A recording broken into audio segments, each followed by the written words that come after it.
گے، اور اگر ختم نہیں کیے گئے تو سمجھ لیجئے کہ ہماری اور آپ کے لیے یہ مسجدیں، یہ مدرسے ہمارے اور آپ کے نہیں ہوں گے، اس لیے کہ یہ ہمارا دینی فریضہ ہے، یہ ہمارا مذہبی فریضہ ہے، یہ ہمارا اسلامی فریضہ ہے، یہ مسجدوں سے ہمارا رشتہ ہے، ان مدرسوں سے ہمارا تعلق ہے، اسلام کا تعلق ہے، دین کا تعلق ہے۔ حکومت کے لوگ کہتے نہیں ان کو ہم چھیڑیں گے نہیں۔ میرے بھائیوں، جب یہ زمینیں حکومت کی ملکیت ہو جائیں گی تو پھر آپ کا کیا بچے گا؟ میں یہ کہتا ہوں مسلمانوں، آپ اپنے صفوں کے اندر آپ اپنے صفوں کے اندر اتفاق کو قائم کیجئے، اتحاد کو قائم کیجئے، اور آپس میں مل جل کے رہیے۔ اتفاق اتحاد سے رہیں گے تو دنیا کی کوئی طاقت آپ کی مسجدوں کو نہیں چھین سکتا، کوئی آپ کے مدرسوں کو نہیں چھین سکتا، کوئی آپ کے قبرستان کو نہیں چھین سکتا۔ اگر آپ کے اندر اتفاق ہوگا، اتحاد ہوگا، تو میں آپ سب سے یہ کہتا ہوں مسلمانوں، اپنی صفوں میں اتحاد پیدا کرو، اپنی صفوں میں اختلاف کو ختم کرو، مل جل کے بیٹھو۔ آپ نے دنیا کے اندر دیکھا ہوگا، جب مکھی ایک ہوتی ہے، دھیرے دھیرے ایک کے بعد ایک آتی ہے تو وہ اتنا بڑا مکھی کا چھتنہ بن جاتا ہے، اور اگر وہ کسی پر حملہ کر دے تو کیوں صاحب اس کا کیا حشر ہوتا ہے آپ بھی جانتے ہیں۔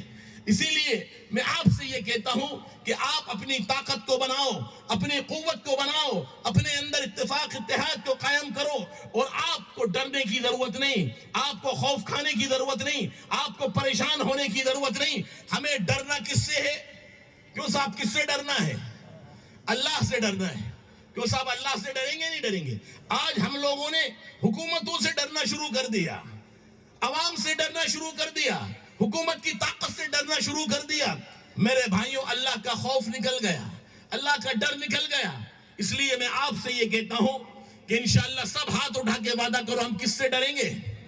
کیوں صاحب ہم کس سے ڈریں گے؟ اور جو قوم اللہ سے ڈرے گی وہ کسی سے نہیں ڈرے گی۔ جو قوم اللہ کے آگے جھکے گی وہ قوم کسی غیر اللہ کے، کسی غیر کے آگے نہیں جھکے گی۔ تو ہمیں جھکنا ہے اللہ کے آگے، مانگنا ہے اللہ سے، ہمیں رونا ہے اللہ کے آگے، گڑ گڑانا ہے ہمیں اللہ کے آگے۔ مسلمانوں، دنیا کی کوئی طاقت تمہارا بال باکا نہیں کر سکتی۔ میں آپ سے قسم کھا کے کہتا ہوں، آپ اپنے اندر اللہ کا خوف پیدا کر کے دیکھو، آپ اپنے اندر اللہ کا ڈر پیدا کر کے دیکھو، انشاءاللہ بڑی بڑی طاقتیں، بڑی بڑی سلطنتیں، بڑی بڑی حکومتیں اسلام کا کوئی بال باکا نہیں کر سکی۔ میں نے آپ سے کہا اگر وہ اسلام کے پیچھے پڑی یا تو اللہ تعالیٰ نے ان کو ہدایت دی، اور اگر ہدایت ان کے مقدر نہیں ہوئی تو وہ نیست و نابود ہو گئی، اور وہ ہوں گی انشاءاللہ۔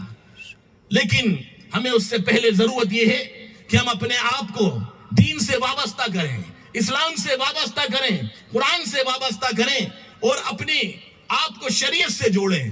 کوئی بھی کام کریں اسلام کے مطابق ہونا چاہیے، کوئی بھی ہم لین دین کریں اسلام کے مطابق ہونا چاہیے، ہمارے معاملات اسلام کے مطابق ہونا چاہیے، ہماری کھیتیاں اسلام کے مطابق ہونا چاہیے۔ اس لیے کہ اللہ تعالیٰ نے ہمیں انسانوں کے لیے، انسانوں کو زندگی گزارنے کے لیے، دنیا کے اندر جینے کے لیے ایک دستور دیا ہے، قانون دیا ہے۔ کیوں صاحب وہ قانون کون سا ہے؟ وہ کتاب ہے، کلام اللہ ہے۔ وہ کتاب اللہ تعالیٰ نے ہمیں اس لیے دی ہے، ہمیں اس لیے نہیں دی کہ ہم اللہ کے سامنے قرآن